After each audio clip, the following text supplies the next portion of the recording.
Hello everyone, this is Jay Dobbins on the Marvel DC Multiverse. We are now episode 346, and I'll be doing my review on The Batman.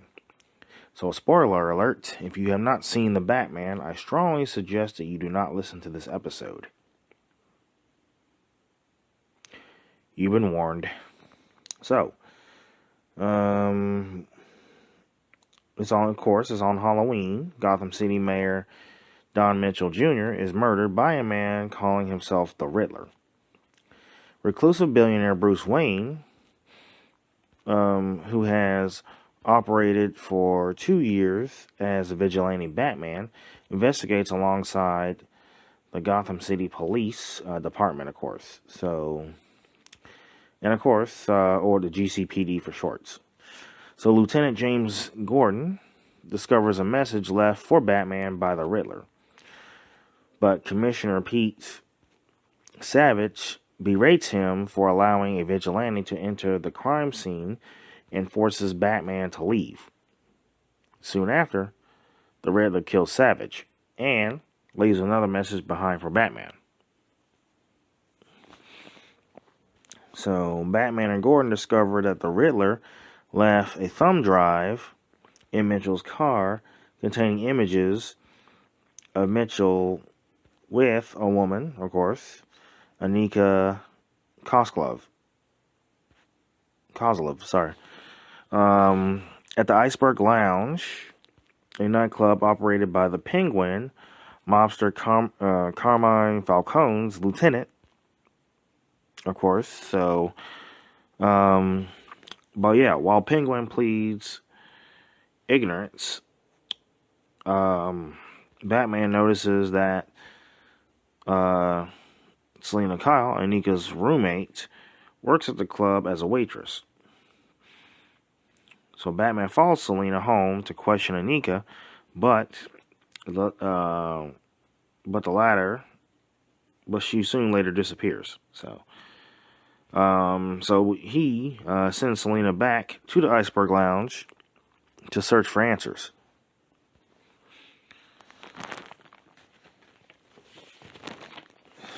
And through Selena,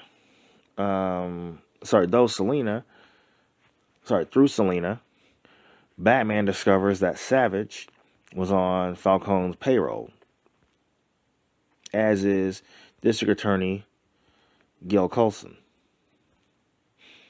Selena shuts off communication when Batman presses her about her relationship with Falcone. Riddler abducts Coulson, straps a time collar bomb to his neck, and sends him to interrupt Mitchell's funeral.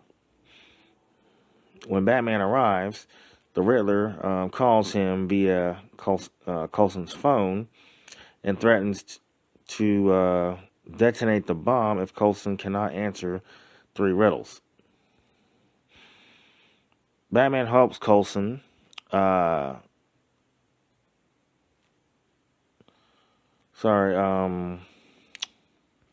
Batman helps Coulson answer the first 2, but Coulson refused to answer the third. The name of the informant who gave the JCPD information that led to a historic drug bust, ending Sal Maroni's operation, and dies, of course. So, Batman and Gordon deduce that the informant may be the Penguin and track him to a drug deal. They discover that Maroni's operation transferred to Falcone, with many GCPD officers involved. So Selena inadvertently exposes them when she arrives to steal money. As the Penguin flees,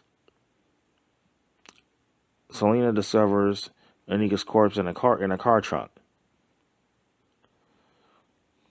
So yeah, as the Penguin flees, Selena discovers Anika's corpse in a car trunk. Batman captures the Penguin, but learns that he was not the informant. So Batman and Gordon follow the Riddler's trail to the ruins of an orphanage funded by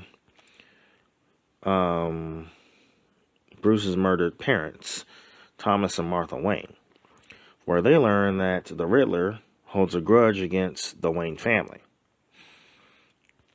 But, Bruce's butler and caretaker Alfred Pennyworth is hospitalized after opening a letter bomb addressed to Bruce. The Riddler then leaks evidence that Thomas, who was running for mayor before he was murdered, hired Falcone to kill a journalist for threatening to reveal embarrassing details about Martha's history of mental illness. So Bruce, who grew up believing that his father was morally upstanding, confronts Alfred, who confirms the allegations but states that Thomas did not intend for Falcone to murder the journalist and planned to turn him over to the police once he found out.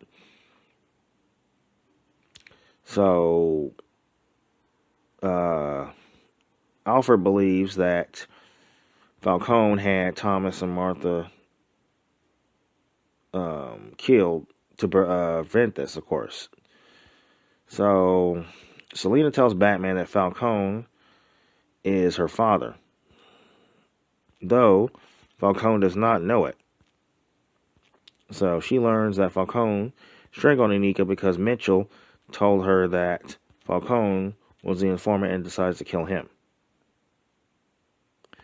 Batman and Gordon arrive at the Iceberg Lounge in time to stop her, but Riddler kills Falcone as he is arrested. The Riddler is soon unmasked as forensic accountant Edward Nashton and incarcerated in Arkham State Hospital, where he laments about failing to kill Bruce. He does not realize that Bruce is Batman, whom he idolizes and took inspiration from when targeting the corrupt, of course. So Nashton proposes a partnership, but Batman rejects him. Searching his apartment, Batman learns that Nashton has stationed car bombs around Gotham and cultivated an online following that plans to assassinate Mayor-elect Bella Real. The bomb destroys the breakwaters around Gotham and flood the city. A shelter is set up in a indoor arena where Nashton's followers shoot but fail to kill Real, of course. They are stopped by Batman and Selena, of course. So, and in the aftermath, Nashton befriends another inmate while Selena deems Gotham beyond saving and leaves. Batman aids recovery efforts and vows to inspire hope in Gotham. Alright, so in my opinion, the movie was well written. There are not a lot of plot holes. I mean, they obviously made changes, because in the comics, Falcone's daughter was not Selena Kyle. So obviously they kind of made a little slight change, I guess. So, let's see. Not a whole lot of special effects, but still, I like it, despite all that. Honestly, it was well balanced. They balanced it out to where, everything was even out. Like the fight scenes, instead of more fight scenes and more dialogue or whatever, or more dialogue than fight scenes, you kind of had everything in between. So the same amount of fight scenes, same amount of dialogue, where people just talk, just where people are talking. And it had more of a Detective Comics feel to it. So obviously Matt Reeves is taking a play out of the Detective Comics playbook, obviously. Because you're trying to figure out what's going on, like why was Anika murdered, who was the informant, and who was the Riddler, you know. So all that was revealed, and they picked the perfect time to do the twisting plot. So the twist was done perfectly. Because you didn't know all this was going on, you know. That Falcone was the father of Selena Kyle. Edward Ashton was the Riddler. We find out later on that the mole, you know, who the mole is. So that's why I'm kind of like, what the heck? So that's why I'm just like, wow. So you're thinking, okay, Thomas was corrupt. I mean, I wouldn't say corrupt, but he was just around the wrong people. So, let's see.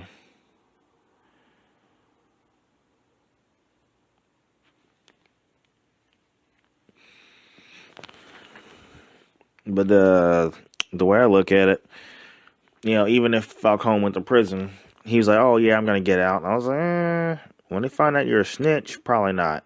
You won't last. Snitches don't last long in prison anyway.